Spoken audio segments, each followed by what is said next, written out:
Gold trusted gold buyers తాకట్టులో ఉన్న బంగారాన్ని విడిపించి ఈ రోజు ఉన్న మార్కెట్ ధరకే కొనబడును. మరిన్ని వివరాలకు సంప్రదించండి 7771077720. రోజు 10 సరుకు అమ్ముతే 2 కావాలనే ఎంత ఒప్పుకేతోనే అమ్ముతుండు. పాపకి 2 తగ్గుతుంది. ఉన్న కొడుకు పోయిండు కానీ పాప కోసం పోరాటం చేసిండు. కానీ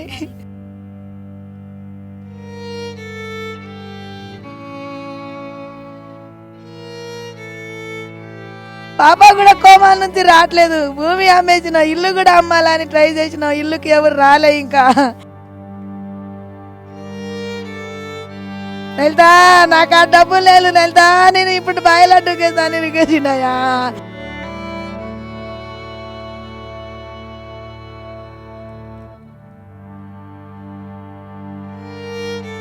వద్దు వద్దు వద్దు అన్నట్టు లాస్ట్ పోతే అడుగు పట్టుకున్నాడు. అయ్యో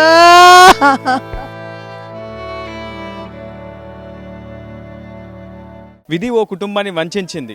సాఫీగా సాగుతున్న ఓ కుటుంబ జీవ నౌకను నడిసంద్రంలో ముంచేసింది. ఓ ఊరినే కంటతడి పెట్టిస్తున్న ఈ విషాద సంఘటన ఖమ్మం జిల్లా కూసుమంచి మండలం ధర్మతండలో చోటు చేసుకుంది. కూసుమంచి మండలం ధర్మతండకు చెందిన జర్పుల పరశురాం లలిత దంపతులకు 2 పిల్లలున్నారు. ఒకరు సందీప్, మరొకరు సింధు. సందీప్ డిప్లొమా పూర్తి చేశాడు. అప్రెంటిస్ కూడా పూర్తి చేసినటువంటి దశలో సందీప్ ఉన్నటువంటి సమయంలో సరిగ్గా సింధు కూడా ఇంటర్ పూర్తి చేసి ఎంసెట్ పరీక్షకు హాజరవుతున్నటువంటి సందర్భంలో మే 11, 2023న ఓ రోడ్డు ప్రమాదం సంభవించింది.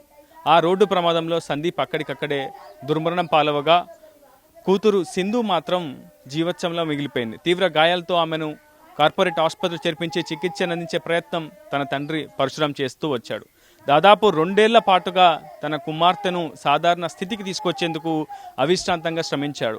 తాహతకు మించి అప్పులు చేసి వైద్య ఖర్చులు భరిస్తూ ఆ కుమార్తె జీవోత్సవంలో ఉన్నటువంటి సింధును సాధారణ స్థితికి తీసుకురావాలని ఎన్నో ప్రయత్నాలు చేశాడు. కానీ అప్పటికే అప్పుల భారం అంతా కూడా అతన్ని పూర్తిగా కృంగదీసింది. ఒకవైపు మంచానికే పరిమితమైనటువంటి కూతురు తిరిగి సాధారణ స్థితికి రాకపోవడంతో కన్నబిడ్డ గోసను కల్లారా చూడలేని జర్పుల పరశురాం ఇక ఈ బ్రతుకు పోరాటాన్ని ముగించుకోవాలన్నటువంటి ఒక నిర్ణయం తీసుకున్నాడు. గత ఆదివారం రాత్రి బావిలోకి దూకి బలవన్నానికి పాల్పడ్డాడు. కేవలం తన కన్నబిడ్డ బాధ్యతను కట్టుకున్న భార్యకే వదిలేసి బ్రతుకు పోరాటం నుంచి నిష్క్రమించాడు జర్పుల పరశురాం. ప్రస్తుతం ఈ ఊరినే కన్నీరు పెట్టిస్తుంది ఈ ఘటన. అందరి తలల్లో నాలుకలా ఉండే పరశురాం ఎప్పుడు ఎవరికి ఏ సమస్య వచ్చినా అండదండగా ఉండేవాడు. కానీ తన కుటుంబాన్ని రోడ్డు ప్రమాదమే కకావికలం చేయడంతో ఏం చేయలేనటువంటి ఒక నిస్సహాయ స్థితిలో ఆత్మహత్యే శరణ్యమని అనుకున్నాడు పరశురాం. ప్రస్తుతం కట్టుకున్న భార్య లలితలను ఒంటరిగా వదిలేసి తనంతట తాను బలవంతానికి పాల్పడాలన్న నిర్ణయం కూడా తీసుకున్నాడు. ప్రస్తుతం ఊరంతా కలిసి ఆ పరశురాం ఇంటికి వచ్చి భార్య లలిత కన్నీటిని తుడిచే ప్రయత్నం చేస్తుంది. ఒకవైపు కుటుంబ సభ్యులు మరియు వైపు ఊరి యువత అంతా కూడా ఆ కుటుంబానికి వెన్నుదన్నుగా నిలిచే ప్రయత్నం అయితే చేస్తున్నారు. ప్రస్తుతం ఊరి యువత ఉన్నారు, మనం వారితో కూడా మాట్లాడించే ప్రయత్నం చేద్దాం. దాదాపు 2 ఏళ్లు కావస్తుంది జర్పుల పరశురాం కన్నబిడ్డ కన్న కూతురు కూడా రోడ్డు ప్రమాదానికి గురై ఆ ప్రమాదంలోనే సందీప్ దుర్మరణం చెందాడు. సింధు తీవ్రమైనటువంటి గాయాలతో మంచానికి పరిమితమైంది. 2 ఏళ్లుగా చికిత్స అందించారు. ఆ తర్వాత న్యూరో సర్జన్ కావచ్చు, ఇతరత్ర అనేక పరీక్షలు సర్జరీలు చేసిన తర్వాత కేవలం సింధు మంచానికి మాత్రమే పరిమితం అవుతుందని, ప్రతి నెల కూడా వైద్య ఖర్చులు మందుల కోసం సుమారు 50-60 వేలు ఖర్చు అవుతుందని వైద్యులు చెప్పారు. కార్పొరేట్ వైద్యం అవసరమని చెప్పారు. కానీ ఇప్పటికే చేసినటువంటి అప్పులు భరించలేనిటువంటి పరశురాం తన ఇంటిని ఆసుపత్రిగా మార్చి కుమార్తెను కాపాడుకునేందుకు అప్పులు చేస్తూ వచ్చినటువంటి అప్పులతో పాటు ఇతరత్ర వచ్చినటువంటి కౌలు ఆదాయంతో కుమార్తెకు మందులు కొనిస్తూ ప్రతి నెల 60,000 రూపాయలు ఖర్చు చేస్తూ కుమార్తెను బాగు చేసుకోవాలనుకున్నాడు. సుమారు 2 ఏళ్ళు అవుతుంది. 24 నెలల కాలంగా ఒకవైపు అప్పుల భారం, మరోవైపు కళ్ళెదుటే కన్నబిడ్డ మంచానికే పరిమితం అవడం చూసినటువంటి పరశురాం ఇక తనకు మరొక గత్యంతరం లేదని భావించాడు. భార్యను ఒంటరిగా వదిలేశాడు. కన్న బిడ్డను చూసుకోవాలంటూ చెప్పి చివరిసారిగా అతను గత ఆదివారం రోజు రాత్రి 9 గంటలకు బావిలో దూకి బలవన్నానికి పాల్పడ్డాడు పరశురాం. ప్రస్తుతం ఆ కుటుంబం ఆవేదన మీకు చూపించే ప్రయత్నం చేస్తున్నాం. చాలా అత్యంత దయనీయమైనటువంటి స్థితిలో ప్రస్తుతం ఆ కుటుంబం ఆ పరిస్థితులను ఎదుర్కొంటుంది. ఒకవైపు కట్టుకున్న భర్త ఒంటరివాణ్ణి చేసి వెళ్ళిపోయాడు, మరోవైపు ఉన్న ఒక్క బిడ్డ కూడా జీవచవంలా మంచానికే పరిమితం అయిపోయినటువంటి దుస్థితి. ప్రస్తుతం ఆ తల్లి గోసను కూడా తీర్చే వారెవరూ లేక ప్రస్తుతం ఆమె కన్నీరు పెడుతున్నటువంటి పరిస్థితి కనిపిస్తుంది. ప్రస్తుతం మీకు సింధు పరిస్థితిని కళ్ళకు కట్టేలా చూపించే ప్రయత్నం కూడా నేను చేస్తాను. దాదాపు 2 ఏళ్లుగా మంచానికే పరిమితమైంది. ఇంటర్ పూర్తి చేసిన తర్వాత 2023లో ఎంసెట్ పరీక్షకని చెప్పి ఖమ్మం వెళ్ళినటువంటి సింధు మార్గమధ్యంలో తిరిగి ధర్మాతండాకు వస్తుండగా ఒక రోడ్డు ప్రమాదం సంభవించింది. లారీ వచ్చి గుద్దడంతో ఆమె తీవ్రమైనటువంటి గాయాల పాలైంది. ఆ సందర్భంలోనే సోదరుడు సందీప్ అక్కడికక్కడికే మృతి చెందాడు. కానీ ప్రస్తుతం సింధు పరిస్థితి ఇలా మంచానికే పరిమితమైంది. ఊరిలో ఎప్పుడు చురుగ్గా తిరిగే సింధు ఇలా జీవోత్సవంలో దాదాపు 2 ఏళ్లుగా మంచానికే పరిమితమైనటువంటి పరిస్థితి ఉంది. ప్రస్తుతం ఆమె ఎవరితో మాట్లాడలేదు, స్పర్శ కూడా ఉండదు, కేవలం చూపు తప్ప ఉన్న అంటే ఆయువు ఉన్న ఊపిరున్న ఒక జీవోత్సవంలా మాత్రమే తను మాత్రం మనకు కనిపిస్తుంది. ఒకవైపు బ్రెయిన్ ఫంక్షన్ ఆగిపోయిందని వైద్యులు చెప్తున్నారు. ప్రతి నెల అమ్మాయి ఖర్చుల కోసం పరశురాం 60,000 రూపాయల వరకు వెచ్చించేవాడని మనకు తెలుస్తుంది. మనం ప్రస్తుతం చూస్తున్నాం చాలా ప్రోటీన్స్, సింధు కోసం ప్రోటీన్స్ కావచ్చు, మెడిసిన్స్, అదేవిధంగా వీళ్ళు నిరుపేద కుటుంబం అయినప్పటికీ, కేవలం ఒక కౌలు రైతు అయినప్పటికీ ఎప్పుడూ ఉష్ణోగ్రత కరెక్ట్గా సరిగ్గా రూమ్ టెంపరేచర్కి సరిగ్గా ఉండాలని చెప్పి ఒక ఏసీని కూడా పరశురాం కొనుగోలు చేశాడు. ఇక్కడ ఏసీని కూడా కొనుగోలు చేశాడు. ఎప్పుడు విద్యుత్ సరఫరాకు అంతరాయం రాకుండా ఉండేందుకు ఒక ఇన్వర్టర్ కూడా ఏర్పాటు చేశారు. మనం చూస్తున్నాం తన బిడ్డను కాపాడుకునేందుకు బ్రతుకు పోరాటం చేసిన పరశురాం ఆ పోరాటాన్ని కొనసాగించలేక మధ్యలోనే నిష్క్రమించాడు. బిడ్డ సింధు, నువ్వు జాగ్రత్తగా ఉండు అంటూ చివరిసారిగా తన చెవిలో మాటలు చెప్పి నేరుగా బావి వద్దకు వెళ్ళి ఆ కౌలు పొలంలోనే బావిలోకి దూకి ఆత్మహత్య చేసుకొని ప్రస్తుతం సింధుని తన తల్లి లలితను ఒంటరి చేసి తన దారి తను చూసుకున్నాడు పరశురాం. ప్రస్తుతం లలిత కన్నీరు మున్నీరుగా విలపిస్తోంది.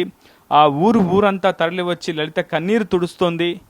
సింధు ఆరోగ్యం ఎలా బాగవుతుందన్నటువంటి ప్రశ్న ప్రస్తుతం ఆ ఊరి వాసులందరి మనసుల్లో మెదులుతున్నటువంటి పరిస్థితి. ప్రస్తుతం సింధుకి ప్రతి నెల 60,000 రూపాయలు ఖర్చు అవుతుంది. ప్రోటీన్ కోసం కావచ్చు, ఫిజియోథెరపీ కోసం కావచ్చు. ఆమెను సాధారణ స్థితికి తీసుకొచ్చేందుకు తన తండ్రి చేసినటువంటి పోరాటాన్ని కొనసాగించేది ఎవరు అన్న ప్రశ్న కూడా ప్రస్తుతం ఊరివాసుల మదిలో తలెత్తుతోంది. అనేక కార్పొరేట్ ఆసుపత్రుల్లో సింధుకు వైద్య పరీక్షలు చేయించారు. అయితే ఖచ్చితంగా లక్షల రూపాయలు ఖర్చు అవుతుందని చెప్పారు. దాదాపు ఇప్పటికే 50 లక్షల రూపాయలు ఖర్చు పెట్టింది పరశురాం కుటుంబం అంతా కలిసి. ఒకవైపు కౌలు రైతుగా తన పని చేస్తూనే కూరగాయలు అమ్ముతూ పూర్తిగా తన బిడ్డను బాగు చేసుకునేందుకు పరశురాం పడ్డ ఆవేదన అంతా ఇంత కాదు. అనేక మందిని ఆశ్రయించాడు, అప్పులు తీసుకొచ్చుకున్నాడు. అప్పుగా ఎంతో తన కుటుంబ సభ్యుల నుంచి కావచ్చు, తదితర బంధువుల నుంచి కూడా అప్పు తెచ్చుకున్నాడు. 50 లక్షల వరకు వెచ్చించి ప్రస్తుతం తన కుమార్తెను బ్రతికించుకోగలిగాడు. కానీ తనను సాధారణ స్థితికి తీసుకొచ్చుకోలేకపోయాడు పరశురాం. ప్రస్తుతం ఆ కుటుంబం అంతా కూడా కన్నీరు మున్నీరుగా విలపిస్తున్నటువంటి సందర్భంలో ప్రస్తుతం ఆ వైద్య ఖర్చులు భరించలేక, ఒకవైపు అప్పుల భారాన్ని మోయలేక చివరిసారిగా తన భార్య లలితకు ఫోన్ చేశాడు గత ఆదివారం పరశురాం. ఇక నా వల్ల కావడం లేదు, ఈ అప్పుల భారాన్ని నేను మొయ్యలేను, కన్న బిడ్డను గోస కల్లారా చూడలేనంటూ కూడా చివరిసారిగా కాల్ చేసి ఇక నేను ఈ బ్రతుకు పోరాటం నుంచి నిష్క్రమిస్తున్నాను అంటూ కూడా బావిలోకి దూకి బలవన్నానికి పాల్పడ్డాడు పరశురాం. ప్రస్తుతం పరశురాం మృతి ఈ ఊరినే కలిచివేస్తుంది. కుటుంబం కోసం అన్ని అలవాట్లను కూడా వదిలివేసి తన బిడ్డను బ్రతికించుకోవాలన్నటువంటి ఒకే ఒక లక్ష్యంతో బ్రతుకు పోరాటాన్ని ప్రారంభించిన పరశురాం చివరికి బావిలోకి దూకి ఆత్మహత్య చేసుకున్నాడన్న విషయం ఆ ఊరి వాసులందరినీ కూడా కలిచివేసింది. ప్రస్తుతం ఆ ఊరి వాసులు కూడా కన్నీరు పెడుతున్నారు. ఆ కుటుంబం కన్నీరు తుడిచేందుకు తమకు శక్తినివ్వాలని ఆ భగవంతుని వేడుకుంటున్నారు. ప్రస్తుతం మంచానికే పరిమితమైనటువంటి సింధు ఆరోగ్యాన్ని మెరుగుపరచాలని ఆ ఊరు సంకల్పంగా తీసుకుంది. ఇక్కడ యువత కూడా ఈ పరశురాం అంత్యక్రియలు ముగించిన తర్వాత సింధు ఆరోగ్యం కోసం ప్రతి ఒక్కరు కూడా బాధ్యతగా వాళ్ళంతా కూడా కలిసి ఆరోగ్యం కోసం తలో రూపాయి వేసుకొని వైద్య ఖర్చులను భరిస్తున్నారు. ఇకపై తమ భారం అధికంగా ఉంటుందని, సింధు ఆరోగ్య ఖర్చులు భరించేందుకు ఊరి వాళ్ళే కాదు ప్రజలంతా ఏకం కావాలని వాళ్ళంతా కూడా కోరుతున్నటువంటి పరిస్థితి ఉంది. మీరిచ్చే ఒకే ఒక్క రూపాయి ఆ కుటుంబానికి కొండంత భరోసా అవుతుందని చెప్తున్నారు ఊరివాసులంతా కూడా. ప్రస్తుతం ఆ తండా వాసులంతా కూడా తరలి వచ్చి ప్రస్తుతం పరశురాం కుటుంబానికి వెన్నుదన్నుగా నిలుస్తున్నారు. ఒంటరైనటువంటి లలిత కన్నీరు తుడుస్తున్నారు. కానీ ప్రభుత్వాలు కూడా ఈ అంశంపై మానవత కోణంతో ఆలోచించాల్సినటువంటి అవసరం ఉంది. పాలేరు నియోజకవర్గ ఎమ్మెల్యేగా ప్రాతినిధ్యం వహిస్తున్నారు మంత్రి పొంగులేటి శ్రీనివాసరెడ్డి. ఎందుకంటే స్పష్టంగా అటు ముఖ్యమంత్రి సహాయ నిధి కోసం కూడా సింధుకి ఆర్థికంగా కొంత ఆ కుటుంబానికి ఆమె వైద్య ఖర్చుల కోసం కొంత భరోసా కల్పించాల్సినటువంటి బాధ్యత ప్రభుత్వాలపైన కూడా ఉంది. సో ప్రభుత్వానికి అనేక మార్లు వీరు దరఖాస్తు చేసుకున్నారు చీఫ్ మినిస్టర్ రిలీఫ్ ఫండ్ కోసం. కానీ ఇప్పటి వరకు సిఎంఆర్ఎఫ్ కింద ఆ కుటుంబానికి అందాల్సినటువంటి కనీస సాయం కూడా అందలేనట్లుగా మనకు సమాచారం అందుతోంది. ఇప్పటికే పలుమార్లు దరఖాస్తు చేసుకున్నారు. కానీ కారణాలు ఏవైనా ప్రస్తుతం ఆ దరఖాస్తు కూడా పెండింగ్లోనే ఉంది. ప్రస్తుతం కుటుంబ పెద్ద అయినటువంటి పరశురాం ఆత్మహత్య చేసుకొని వెళ్ళిపోయాడు. కానీ ప్రస్తుతం లలిత ఒంటరైంది. కేవలం ఆమె గృహిణి మాత్రమే. కానీ సింధు ఆరోగ్య బాధ్యతలు, ఆమెకు అందాల్సినటువంటి కనీస వైద్య సాయం అందించేవారు ఎవరు అంటూ కూడా ప్రస్తుతం ప్రతి ఒక్కరు కూడా మదన పడుతున్నటువంటి సందర్భం కనిపిస్తుంది. ప్రస్తుతం ఈ ఊరు వాసులే, ఇక్కడ ఉన్నటువంటి యువతే ప్రస్తుతం సింధుకి కూడా వైద్య సేవలు అందిస్తున్నారు. ఒకవైపు భర్తను కోల్పోయినటువంటి ఆ బాధలో, దుఃఖంలో తల్లి లలిత ఉన్నటువంటి సందర్భం కనిపించగా, మరోవైపు సింధుకి కనీసం వైద్య సాయం అందించేందుకు ఎవరు ముందుకు రావడంతో ఆ ఊరే సింధును బాధ్యతగా హక్కును చేర్చుకుంటుంది. ప్రస్తుతం ఆ ఊరి యువత ఉన్నారు, మనతో మాట్లాడదాం. అసలు ఏం జరిగింది, సింధు ప్రస్తుత ఆరోగ్య పరిస్థితి ఏంటి? సింధు గత 2 సంవత్సరాలు, అంటే ఇప్పుడు 3వ సంవత్సరం రన్నింగ్, తన పరిస్థితి కొంచెం కూడా మెరుగవ్వలేదు. దీనికో ఖర్చు వైద్య నిమిత్తం కోసం ఈజీగా 70 లక్షల దాకా మా మామయ్య గారు తన వంతు చాలా కష్టపడ్డారు. ఊరి వాళ్ళు కూడా చాలా హెల్ప్ చేశారు. దగ్గర దగ్గర ఒక 20 లక్షల దాకా వాళ్ళు అందించారు. మిగతా ఒక 30-40 లక్షల దాకా అప్పయిందంట. అది ఊకే అదొక్కటే తన మైండ్లో పెట్టుకొని ఒక 10-20 ఒక 1 మంత్ నుంచి ఏమి తినట్లేదు, ఒక పిచ్చోళ్ళలాగా తిరుగుతుండు. అందుకే ఆ బాధ భరించలేక తనే మరణంగా అయిందంట. మరి మాకు ఆ బాధ అది చూస్తే మేము చెప్పలేము మాటలో. అంత బలవన్ మరణానికి ఆయన పాల్పడ్డాడు. సో మేము మీకు కోరుకునేది ఏంటంటే, తన వైద్య నిమిత్తం కోసం ఒక రూపాయి హెల్ప్ చేసినా కూడా తనని బతికించిన, ఒక ప్రాణాన్ని, ఒక కుటుంబాన్ని నిలబెట్టిన వాళ్ళు అవుతారని మనస్ఫూర్తిగా కోరుకుంటున్నాం. పరశురాం లలిత దంపతులకు సందీప్ కూడా ఉన్నాడు. సందీప్ 2023 మే 11 జరిగినటువంటి రోడ్డు ప్రమాదంలో అక్కడికక్కడికే దుర్మరణం చెందాడు. కానీ సింధు మాత్రం తీవ్రమైనటువంటి గాయాలతో, రక్తస్రావంతో ఆసుపత్రిలో చేరింది. అయితే తన బ్రెయిన్ ఫంక్షన్ ఆగిపోయిందని వైద్యులు అప్పట్లో చెప్పారు. సో సింధుని బ్రతికించుకునేందుకు, సింధుని సాధారణ స్థితికి తీసుకొచ్చేందుకు తండ్రి పరశురాం పడ్డ ఆవేదన అంతా ఇంత కాదు. లక్షల రూపాయల అప్పులు చేశాడు. ఉన్న ఇంటిని కూడా తనఖా పెట్టాలని ఆలోచన చేశాడు. ఎక్కడ తనకి సొంతంగా ఉన్నటువంటి భూమిని కూడా అమ్మేశాడు. చివరికి కౌలు రైతుగా తన ప్రస్థానాన్ని ప్రారంభించి కూరగాయలను అమ్ముకుంటూ జీవనం సాగిస్తూ బిడ్డ సింధుని కాపాడుకునేందుకు, తనకు వైద్య ఖర్చులు భరించేందుకు పరశురాం పడ్డ అవస్థలైతే పూర్తిగా వర్ణనాతీతం అని చెప్పుకోవాలి. ప్రస్తుతం ఆ కుటుంబం పూర్తిగా శోకసంద్రంలో మునిగిపోయింది. ఒకవైపు తండ్రి మరణించాడన్న సమాచారం కూడా తెలియదు. కానీ కేవలం ఎటువంటి ఎమోషన్స్ కూడా ఉండవు సింధుకు. కేవలం ఊపిరి ఉన్న జీవోత్సవంలా మాత్రమే తను బ్రతుకుతుంది. 1 కాదు 2 కాదు, సుమారు 20 నెలలుగా పరశురాం తన బిడ్డ గోసను కల్లారా చూశాడు. లలిత ఎన్నో సేవలు చేస్తూ వచ్చింది. ఖచ్చితంగా భార్యాభర్తలు ఇద్దరు కలిసి దృఢమైనటువంటి నిర్ణయంతో, ఒక సుస్థిరమైనటువంటి అభిప్రాయంతో బిడ్డను బ్రతికించుకోవాలని ఒక పోరాటం అయితే కొనసాగించారు ఇద్దరు కలిసి. కానీ ఆ పోరాటంలో పరశురాం మధ్యలోనే నిష్క్రమించాడని చెప్పుకోవాలి. ఒకవైపు అప్పుల భారం కూడా అధికమవుతుంది. చేసినటువంటి అప్పులు తీర్చాలన్నటువంటి ఒక ఆలోచన ఉన్నప్పటికీ తీర్చలేనటువంటి ఒక నిస్సహాయ దుస్థితిని పరశురాం ఎదుర్కొంటూ వచ్చాడు. ఒకవైపు భార్యకు కూడా తను చేసినటువంటి అప్పులు కావచ్చు, ఈ అప్పుల ఊబిలో కూరుకుపోతున్నాను, ఒకవైపు బిడ్డ ఆరోగ్య పరిస్థితి మెరుగుపడని దుస్థితి ఉన్నటువంటి ఆ పరిస్థితిని కూడా ప్రస్తుతం భార్యకు చెప్పుకుంటూ వచ్చాడు. కానీ ఎంత సాయం చేసినా, ఎంతమంది దాతృత్వం చూపించినా ఆ బిడ్డ మాత్రం సాధారణ స్థితికి రాగలేకపోయింది. ఒక జీవోత్సవంలోనే మిగిలిపోయింది. ప్రస్తుతం లలిత మనతో ఉన్నారు, ఆమెతో మాట్లాడించే ప్రయత్నం చేద్దాం. అమ్మ, పరశురాం చివరిసారిగా మీతో మాట్లాడినప్పుడు ఫోన్ కాల్లో ఏం చెప్పాడు? బిడ్డ గురించి ఏమైనా చెప్పాడా? ఈ నిర్ణయం మీరు తీసుకోవద్దని పరశురాంకి ఏమైనా సూచన చేశారా? అప్పుడు పరశురాం ఏం చెప్పాడు మీకు సమాధానం? అమ్మటానికి పోయి, అమ్మా నేను ఇన్ని రోజులు చేసుకుంటా వచ్చినమ్మా, నెలతా నా వల్ల కావట్లేదు, నెలతా రూపాయి రావట్లేదు, బయటకు పోతే నేను ఇన్ని సంవత్సరాలు పెట్టుకుంటూ వచ్చినా కానీ ఇప్పుడు నా కాడ ఏమి లేదు. నేను బావిలో దూకేస్తాను దూకేసిండు అయ్యా. అయ్యా నెల్దా నువ్వు బాధపడు బాగాను, నీ బిడ్డకెళ్ళి అయినా చూడు, నీ ఇష్టం, నువ్వు అయితే ఎట్టయినా తెచ్చి బతుకైనా నువ్వేమైనా చేయి కానీ నా ఓపికే లేదా అని అట్లా చెప్పిండు అయ్యా. లాస్ట్ మాట వద్దయ్యా వద్దయ్యా అని బతిలాడిన పోల్లోనే ఆడలే పోను, ఆయన ఆడలేనే దూకేసిండు అయ్యా. అదే లాస్ట్ చెప్పి పోయిండు అయ్యా నాకు. ప్రతి నెల సింధుకి ఎంత ఖర్చు అవుతుందమ్మా సాధనం? అవుతుందండి ప్రతి నెల 60,000. ప్రతి నెల 60,000 ఎక్కడి నుంచి తీసుకొచ్చాడు పరశురాం? రోజు బేరానికి పోతాడు, రోజు 10,000 సరుకు అమ్ముతే 2,000 కావాలనే ఎంత ఒప్పుకేతోనే అమ్ముతుండు. పాపకి 2,000 తగులుతుంది, రోజు 2,000 సంపాదిస్తే పాప బతుకుతాని ఆయన తీసుకొచ్చి 2,000 వస్తేనే ఇంటికి వస్తాని ఆ ధైర్యంతో అమ్మి పాప లేస్తే ఉన్న కొడుకు పోయిండు కానీ పాప కోసం పోరాటం చేసిండు కానీ పాప కూడా కోమాల నుంచి రావట్లేదు. భూమి అమ్మేసిన, ఇల్లు కూడా అమ్మాలని ట్రై చేసిన, ఇల్లుకి ఎవరు రాలే. ఇంకా ఆ ఇల్లు ఒక్కటే ఉంచిపోయిండు నా మీద, ఆ బిడ్డకి పాడంగా ఉంచిపోయిండు అయ్యా. నా దిక్కు ఇప్పుడు ఎవరు లేరయ్యా. కొడుకు ఇంత పెద్ద కొడుకు పోయిండు, ఈయన అట్లా పోయిండు, నాకెళ్ళి చూడలే. నెల్తా నాకు ఆ డబ్బులు లేదు, నెల్తా నేను ఇప్పుడు బాయిలో డుకేస్తాను డుకేసిండయ్యా.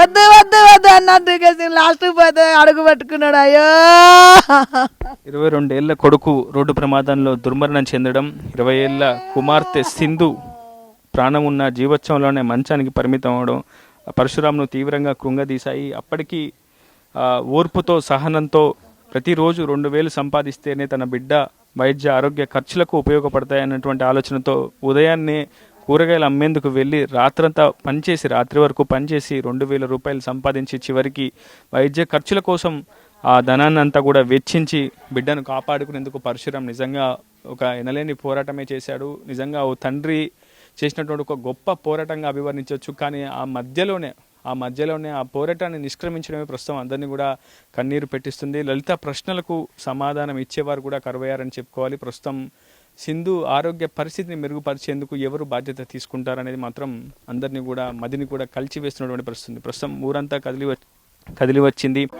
ప్రస్తుతం వారితో కూడా మాట్లాడించే ప్రయత్నం చేద్దాం. అమ్మ, ఎంతకాలంగా ప్రస్తుతం పరశురాం కుటుంబం ఈ సమస్యలను ఎదుర్కొంటుంది? వారికి అనేక ఆర్థిక సమస్యలు కూడా వారిని వెంటాడుతున్నట్లు మనకు ఊరివాసులు అంతా చెప్తా ఉన్నారు. మీరు ఇక్కడే ఉంటారు, కళ్ళారా చూస్తుంటారు ఆ కుటుంబం ఎదుర్కొంటున్న సమస్యలు. అసలు ఏంటి పరశురాం ఎలా ఉండేవాడు? ఎందుకు అతను ఆత్మహత్య చేసుకోవాల్సిన పరిస్థితి ఏర్పడింది? ఆయన అయితే కష్టం చేసి అయినా బిడ్డని ఇంతవరకు అయితే తీసుకొచ్చిండు. ఇప్పుడు అప్పోళ్ళు బాగా అడుగుతున్నారని బాధపడి మళ్ళీ అమ్మాయికి 10 రోజుల నుంచి టాబ్లెట్లు ఇవ్వండి, దానికోసం ఇంకా ఎవరి దగ్గర అడిగినా కూడా ఓపికెళ్ళాక చచ్చిపోయిందండి. అడిగినా ఇవ్వట్లేదు పైసా అని. మీరు చెప్పండి. మీరు బాబు పాప ఎంసెట్ ఎగ్జామ్ కానీ ఖమ్మం వెళ్ళిండ్రు. ఎగ్జామ్ రాసుకొని వచ్చేసరికి బాబు రోడ్డు ప్రమాదంలో అక్కడ చచ్చిపోయిండు. పాప అప్పటి నుంచి 3 సంవత్సరాలు, ఇప్పుడు 2 వెళ్ళి 3 తగిలినాయి. అప్పటి నుంచి ఉన్న కొద్దిగా పొలం కూడా అమ్ముకొచ్చిర్రు. పాపకి దాదాపు 60-70 లక్షల దాకా ఖర్చు అయినాయి. ఇక ఉన్న కొద్ది కొంచెం సాయం చేసిర్రు అందరూ, ఊరోళ్ళు కానీ బయట మొత్తం సాయం చేసిర్రు. ఉన్న అప్పులు బాగున్నాయి. ఇప్పుడు నెల రోజుల నుంచి పాపకు మెడిసిన్స్ సరిగా లేవు. 10 రోజుల నుంచి ఉన్న ఇంతకుముందు ఇచ్చిన అప్పు తీరవలేదని ఇక ఎవరి దగ్గర అడిగినా ఇవ్వట్లే. ఈ బాధ తట్టుకోలేక ఇక ఏం చేయాలో ఏందో తోసక మామయ్య ఆత్మహత్య చేసుకుంటాం.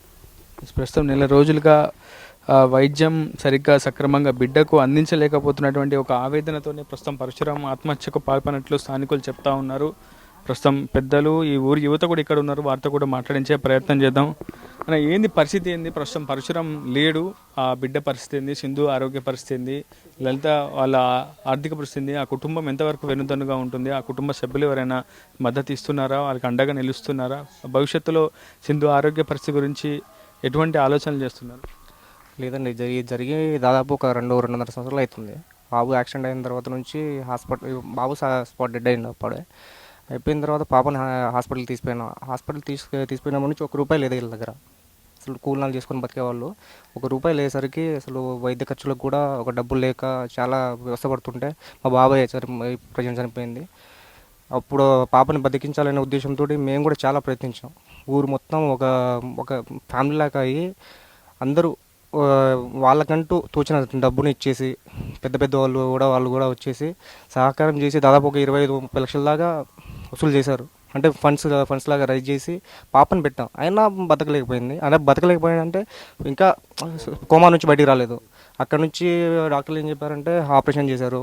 ఇక సిచ్యువేషన్ బాగాలేక రిహాబ్కి తీసుకెళ్ళమని చెప్తే అక్కడికి తీసుకెళ్ళాం. అక్కడ ఒక 8 నెలల దాకా ఉంచారు.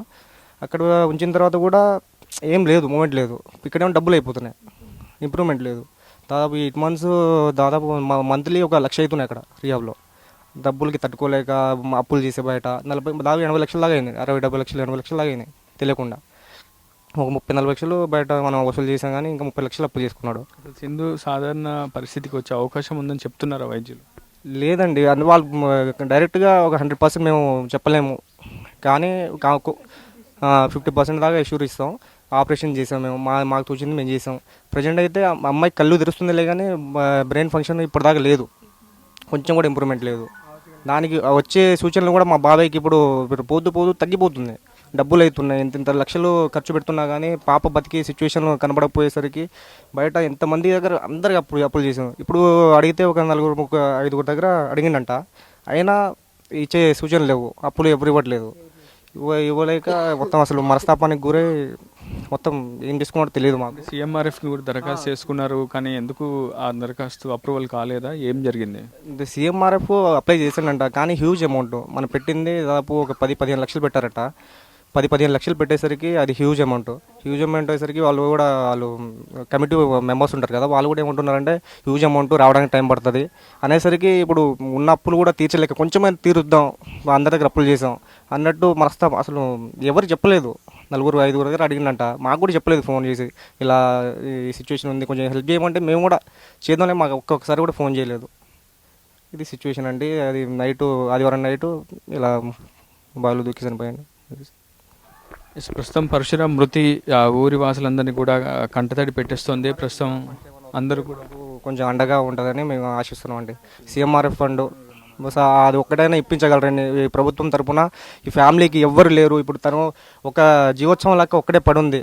అమ్మాయికి హెల్త్ బాగాలేదు, ఇప్పుడు చూసారు కదా సిచ్యువేషన్ ఎలా ఉందో. ఆమె నడిచే సిచ్యువేషన్ లేదు, నిలబడే సిచ్యువేషన్ లేదు, బెడ్కే పరిమితమైంది. ఇప్పుడు ప్రభుత్వం తరఫున ఏమైనా ఎవరైనా ముందుకు వచ్చి వాళ్ళని కొంచెం పాపని ఏమైనా సహకారం అందించగలరని, మరి వాళ్ళని ఆమె అయితే ఎలాగో ఏదో కూలినాలు చేసి బతకగలరు, కానీ పాప సిచ్యువేషన్ గురించి ఆలోచిస్తున్నాం మేము ప్రజెంట్. ఇప్పుడు ఆమె ఉంటుందంటే నేను బతికేందుకు, పాప బాగుంటే నేను కూడా ఏదో ఒకటి చేసుకొని తను చదివించుకొని ఏదో ఒకటి చేసుకుంటా. కానీ ఇప్పుడు ఆమె లేకుండా నేను జీవోత్సవంలో పడి తన్ను చూసుకోవాలా, నేను కూలికి వెళ్ళి ఏం సంపాదిస్తా, ఒక మగ దిక్కు లేకుండా అయిపోయింది వాళ్ళ ఇంటికి. ఏం చేయాలో అర్థం కావట్లేదు. ఇప్పుడు అసలు తన సిచ్యువేషన్ తను చెప్పలేకపోతుంది, కానీ మేము చూస్తున్నాం కాబట్టి మాకు అర్థమైపోతుంది. ఆ సిచ్యువేషన్ ఎవరికి రాకూడదండి, ఏ ఫ్యామిలీకి రాకూడదని మేము చెప్తున్నాం. ఇప్పుడు ప్రభుత్వం ఈ అంశంలో మానవతా దృక్పథంతో సింధు ఆరోగ్య ఖర్చులు భరించాలని చెప్పి ప్రతి ఒక్కరు కూడా వేడుకుంటున్నారు. స్థానిక ఎమ్మెల్యే మంత్రి పొంగులేటి శ్రీనివాసరెడ్డికి దృష్టి కూడా ఈ అంశాన్ని తీసుకెళ్లే ప్రయత్నం ఊరి వాసులంతా కూడా చేస్తున్నారు. మంత్రి పొంగులేటి శ్రీనివాసరెడ్డి కూడా ఈ అంశంలో సానుకూలంగా స్పందించే అవకాశం అయితే ఎంతైనా ఉందని మనం ఆశిద్దాం. అయితే ప్రస్తుతం సింధు ఆరోగ్య పరిస్థితి మాత్రం క్రమక్రమంగా క్షీణిస్తున్నటువంటి పరిస్థితి. ప్రస్తుతం ఆమె ఆరోగ్య పరిస్థితిని మెరుగుపరిచేందుకు ఊరి వాసులు తలో చెయ్యి వేసి ఆ కుటుంబానికి వెన్నుదన్నుగా నిలుస్తున్నారు. ప్రస్తుతం ఒంటరైనటువంటి లలిత కూడా తీవ్రమైనటువంటి మనోవేదనకు మనస్తాపనకు గురవుతున్నటువంటి పరిస్థితి కనిపిస్తుంది. తన బిడ్డను బ్రతికిస్తే చాలు అంటూ కూడా ప్రతి ఒక్కరిని వేడుకుంటుంది. పరశురాం మృతి మాత్రం ప్రస్తుతం ధర్మతండ వాసులందరినీ కూడా కంటతడి పెట్టిస్తోంది. ఇండియా పాకిస్తాన్ తాజా అప్డేట్స్ కోసం డౌన్లోడ్ చేసుకోండి RTV లైవ్ యాప్.